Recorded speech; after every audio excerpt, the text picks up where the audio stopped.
Maulidun Nabi atau dalam istilah bahasa Indonesia tempat kelahiran Nabi Muhammad SAW terletak di sebelah timur tempat sa'i yang dimulai dari Bukit Abu Thalib. Dan sekarang rumah tempat kelahiran Nabi Muhammad SAW telah beralih fungsi menjadi perpustakaan Makkah. Didirikan oleh Syekh Abbas Qotton pada tahun 1950 Masehi atau 1370 Hijriah. Dan sekarang rumah tempat kelahiran Nabi yang beralih fungsi menjadi perpustakaan Makkah tersebut berada di bawah koordinasi Kementerian Urusan Agama Islam. Memiliki banyak kitab, naskah-naskah kuno, dan berbagai benda sejarah yang tak ternilai harganya. Bangunan perpustakaan ini masih terpelihara dalam bentuk aslinya.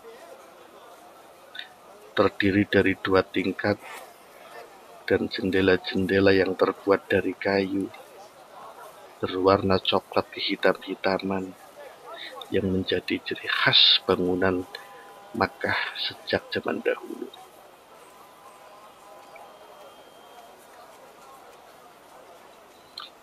Disebutkan oleh sebagian ahli sejarah bahwa perpustakaan ini adalah rumah di mana Rasulullah SAW dilahirkan. Rumah itu kemudian dimiliki oleh Aqil bin Abu Thalib radhiyallahu an yang ia terima dari Nabi SAW ketika beliau hijrah ke Madinah. Hingga kemudian oleh Aqil bin Abu Thalib rumah tersebut dijual kepada Muhammad bin Yusuf As-Saqafi, saudara Al-Hajjaj, yang kemudian memasukkannya ke dalam bagian rumahnya yang dikenal dengan Dar al-Baida.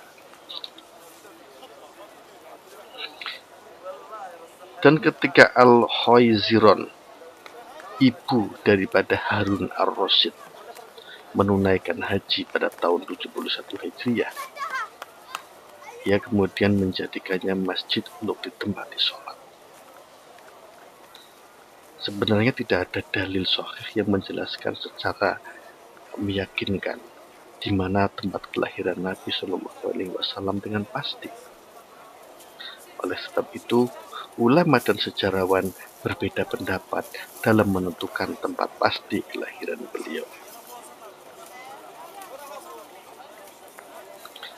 Seorang pengelana bernama Abu Salim al-Ash'ari yang meninggal pada tahun 1090 Hijriah pernah menyinggung tentang tempat kelahiran Nabi SAW yang sebenarnya. Ia juga menyebutkan perbedaan pendapat di antara ulama tentang hal itu, lalu mendiskusikan pendapat yang terkenal itu dengan orang lain. Ia berkata, yang mengherankan adalah mereka menetapkan tempat kelahiran dari rumah itu seukuran tempat tidur. Mereka berkata bahwa itulah tempat kelahiran Rasulullah SAW. Menurutku, penetapan itu sangat jauh dari jalur periwayatan yang sahih ataupun yang lemah.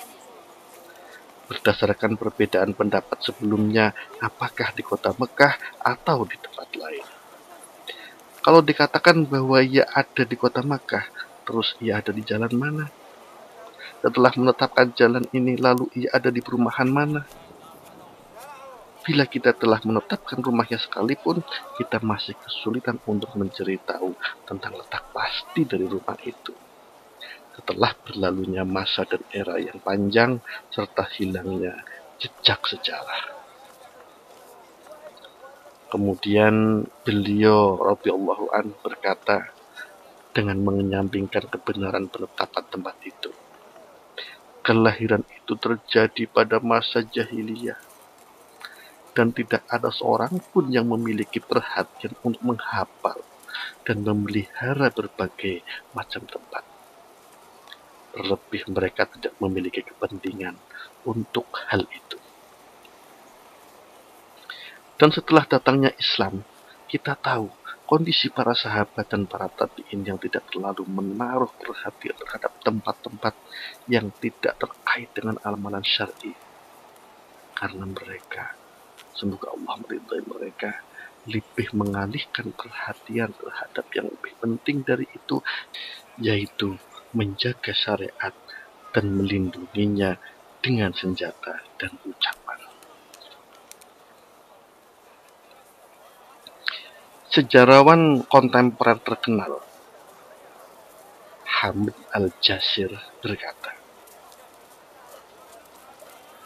perbedaan dalam menentukan tempat kelahiran Nabi Shallallahu Alaihi Wasallam berdasarkan pendapat yang diyakini, yaitu tempat yang sudah dikenal dan dinamakan oleh sebagian besar orang sebagai tempat kelahiran, pada dasarnya tidaklah tegak di atas dasar sejarah yang benar, katanya.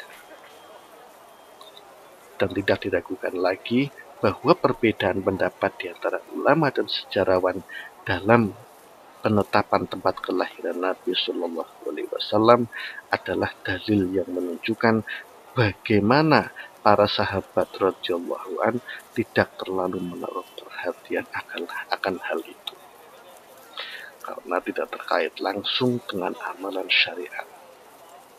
Kalau tidak, tentu mereka akan sepakat menentukan tempat tertentu dan terkenal, sebagaimana mereka mengenal tempat-tempat yang disucikan dalam hajian misalnya. Apakah disyariatkan untuk menziarahi dan mencari berkahnya? Tidak disyariatkan. Kali lagi, tidak disyariatkan untuk menziarahi perpustakaan ini dengan niat ibadah, karena dari satu sisi tidak ada dalil yang menunjukkan tentang hal itu, sementara dasar ibadah itu adalah tauqifiyah, tidak melakukan ibadah kecuali dengan dalil.